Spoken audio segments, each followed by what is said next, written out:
Bonjour à tous. Nous nous retrouvons ce matin pour prolonger notre réflexion. Nous allons parler de modernité ou de ce qui est moderne aujourd'hui.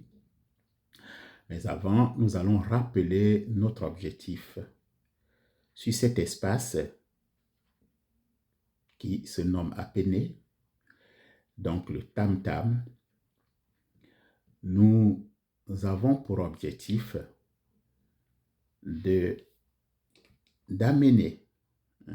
les frères, les sœurs, les enfants, les mamans africains d'origine africaine à adopter une réflexion afin de vivre dans ce monde moderne, justement, en gardant notre tradition, ou je dirais plutôt nos traditions, qui sont en fait le garant de la valeur humaine, de la morale humaine et de la nature, de la vie en harmonie avec la nature.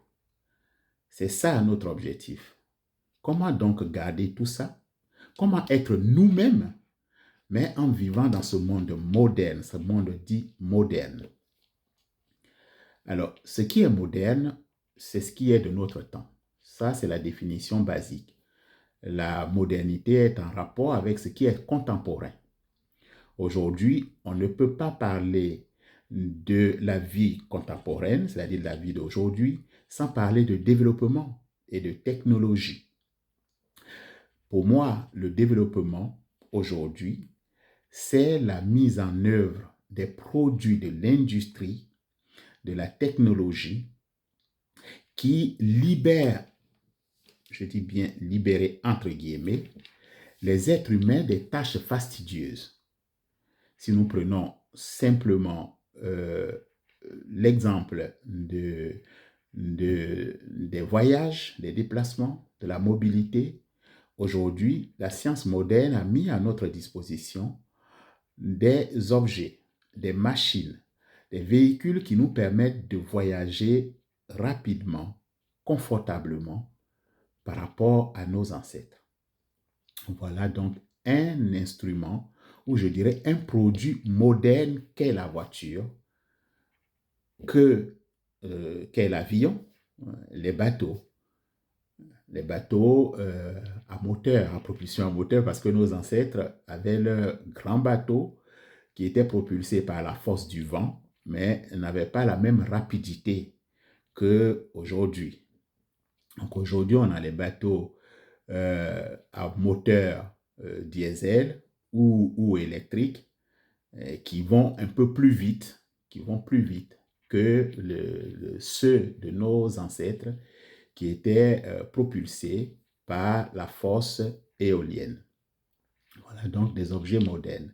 Un autre exemple d'objet moderne est le téléphone portable, l'ordinateur que nous utilisons pour parler justement sur cet espace qui est devenu aujourd'hui les principaux éléments de communication.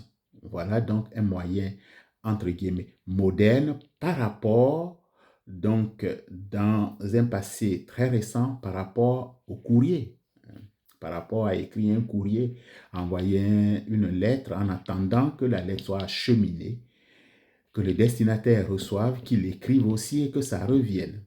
Aujourd'hui, on prend le téléphone et on joint le téléphone portable. Quel que soit l'endroit où on se trouve, on peut joindre l'autre à l'autre bout de la terre et de manière quasi instantanée quand le réseau le permet.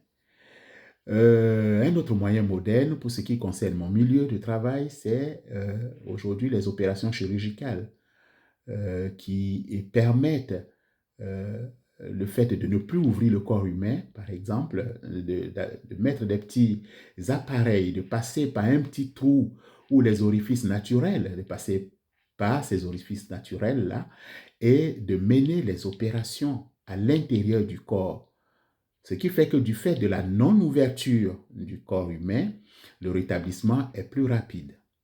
Voilà en quoi consiste donc notre vie moderne. Et la vie moderne est donc basée sur ce qu'on appelle le développement. Le développement, aujourd'hui, c'est la mise en œuvre, je me répète, la mise en œuvre des produits de l'industrie, que ce soit, quel que soit le niveau, quel que soit le domaine. Donc, la vie aujourd'hui des Africains qui est sur la planète, donc la vie des Africains sur cette planète, la planète entière qui s'est engagée dans une voie de ce qu'on appelle le développement, cette Afrique-là, ou ces Africains, ne peuvent pas dire que non, nous ne vivons pas dans ce monde. Nous n'allons pas profiter des produits de ce monde-là parce que nous voulons garder nos traditions. Nous ne pouvons pas vivre dans ce monde aujourd'hui sans utiliser les produits de ce qu'on appelle le développement. Mais les produits du développement ne doivent non plus pas nous amener à oublier la valeur humaine. Je vous rappelle que la situation que j'ai vécue à l'hôpital qui m'a amené à créer cet espace d'échange avec vous, c'est donc le fait que la science moderne permet à l'être humain de faire n'importe quoi. Oui, c'est le cas de le dire, de faire n'importe quoi.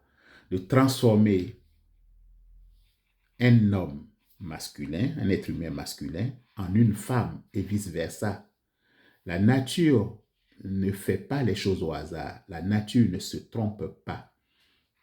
Il y a quelques petites erreurs qu'on peut corriger. Mais de là à vouloir remplacer la nature, à vouloir remplacer ce qui est, entre guillemets, de la création, nous allons parler de ça bientôt. Nous ferons une autre intervention pour parler de la création, de l'évolution des êtres humains et tout. Donc la nature sait ce qu'elle fait. Et dans la dernière vidéo, je nous amenais à réfléchir que quelle que soit justement l'évolution de notre technologie, quels que soient les bienfaits de cette technologie, de cette science-là, des temps modernes, les bienfaits des temps modernes, nous sommes impuissants vis-à-vis de la nature. Nous sommes impuissants vis-à-vis de la nature. Donc, nous allons parler de cela très, très bientôt.